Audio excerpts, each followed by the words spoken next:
Welcome to the world of English. Again, we are going to learn one of the most important terms, which is the remaining portion of the last videos.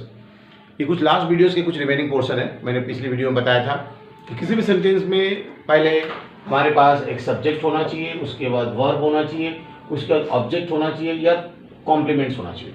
तो ये object complements होता क्या है? तो subject के साथ verb, verb के साथ ऑब्जेक्ट, ये एक सेंटेंस का एग्रीमेंट्स है. बट हम लोग इस वीडियो में पढ़ेंगे कि ऑब्जेक्ट क्या होता है, कॉम्प्लीमेंट्स क्या होते हैं. आप पहले ऑब्जेक्ट को अच्छी तरह समझिए और बहुत ही इंटरेस्टिंग है ऑब्जेक्ट को. कभी भी कोई भी सेंटेंस लिखेंगे, उस सेंटेंस को क्या से या किसको, हुम से, इन दो वर्डों से क्वेश्चन पूछेंगे. अगर जो वर्ड आंसर आएगा, द वर्ड आंसर आएगा, वो आंसर को ही ऑब्जेक्ट कहते हैं. क्या? जो आंसर आएगा, answer is equal to object. ठीक. तो अगर पूछा जाए ऑब्जेक्ट क्या है, कोई भी सेंटेंस आप लिखकर उसको क्या से क्वेश्चन पूछेंगे, जो वर्ड आंसर होगा वो आंसर को ऑब्जेक्ट कहते हैं. जैसे आई ईट a mango, I eat a mango ऐसा लिखा हुआ है. हम लोग पूरे सेंटेंस को पढ़ेंगे कि मैं खाता हूं एक आम, या मैं आम खाता हूं. क्वेश्चन पूछेंगे मैं क्या खाता हूं, क्या से क्वेश्चन पूछा तो आंसर मिल गया. क्या? A mango. तो अ मैंगो क्या है? ऑब्जेक्ट.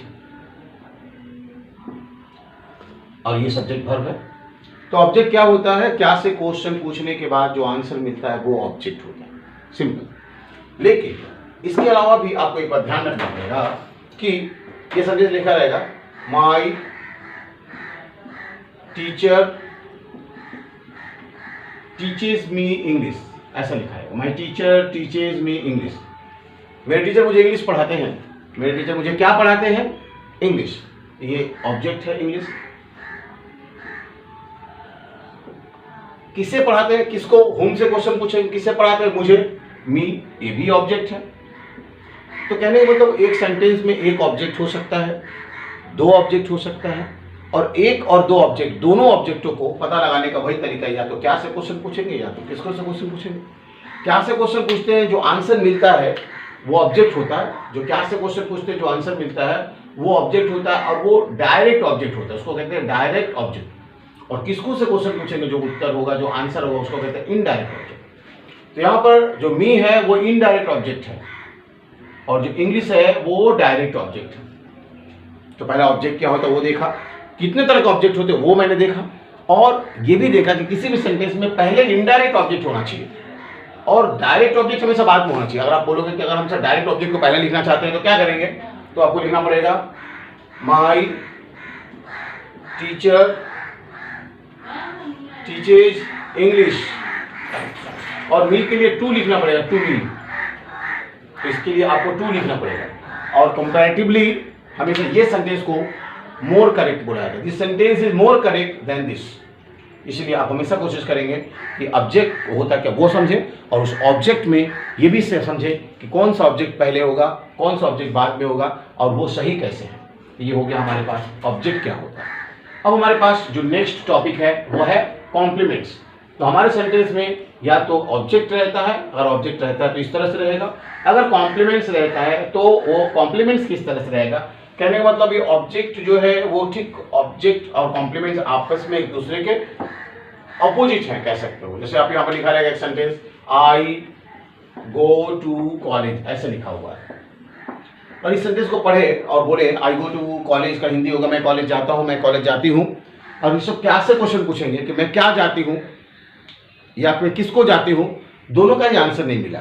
इसका मतलब जो कॉलेज जो वर्ड लिखा हुआ है ये कॉम्प्लीमेंट्स है. तो कॉम्प्लीमेंट क्या होता है? Complement is the answer which is not being asked by the what and whom. जो व्हाट और हुम से ना पूछा गया हो या व्हाट और हुम का आंसर ना हो, लेकिन फिर भी सेंटेंस में कुछ रिमेनिंग पोर्शन रह जाते हैं, उस रिमेनिंग पोर्शन वाले हिस्से को कहते हैं कॉम्प्लीमेंट. कॉम्प्लीमेंट का मतलब होता है आई गो को मीनिंगफुल बनाने के लिए, सेंसफुल बनाने के लिए हमको कॉम्प्लीमेंट लिखना पड़ता है. इसमें ऑब्जेक्ट नहीं है. तो या तो कोई सेंटेंस में ऑब्जेक्ट रहेगा, जैसे रहेगा डायरेक्ट इनडायरेक्ट, या तो आपके पास कॉम्प्लीमेंट रहेगा. कॉम्प्लीमेंट इस तरह से रह सकता है. आपको क्वेश्चन आ सकता है कि सर हमारे सेंटेंस में कॉम्प्लीमेंट और ऑब्जेक्ट दोनों आ सकता है क्या? हाँ जी, दोनों भी आ सकता है. जैसे दोनों ही आप आ सकता है. अगर आप लिखते हो I learn English, I learn English here, ऐसा लिखा हुआ। मैं यहाँ इंग्लिश सीखता हूँ, मैं यहाँ इंग्लिश पढ़ता हूँ। क्या सीखता हूँ? इंग्लिश। ये हो गया ऑब्जेक्ट, और जो हेयर जो ऑप्शन है वो है कॉम्प्लीमेंट। इसका मतलब कोई भी सेंटेंस में ऑब्जेक्ट होगा, कॉम्प्लीमेंट होगा, या तो सिर्फ ऑब्जेक्ट होगा, या तो सिर्फ कॉम्प्लीमेंट होगा, या दोनों ही होगा। लेकिन हमारा पूरे सीखने का मतलब यह है कि हमको इंग्लिश अच्छी तरह से आना चाहिए। वो चाहे सब्जेक्ट के साथ वर्ब के रिश्ते के साथ हो, इसको सब्जेक्ट वर्ब एग्रीमेंट कहते हैं, और या तो कॉम्प्लीमेंट ऑब्जेक्ट क्या होता है। तो हम लोग को ये सीखना पड़ेगा, और आगे के वीडियो में आपको बताया जाएगा सब्जेक्ट वर्ब एग्रीमेंट, मतलब किस सब्जेक्ट के साथ कौन सा वर्ब होगा और कौन सा वर्ब किस सब्जेक्ट पे होना चाहिए, जो कॉम्पिटिटिव एग्जामिनेशन में ज़्यादातर पूछा जाता है लोगों का, जहाँ पर एरर्स बहुत ज़्यादा होता है।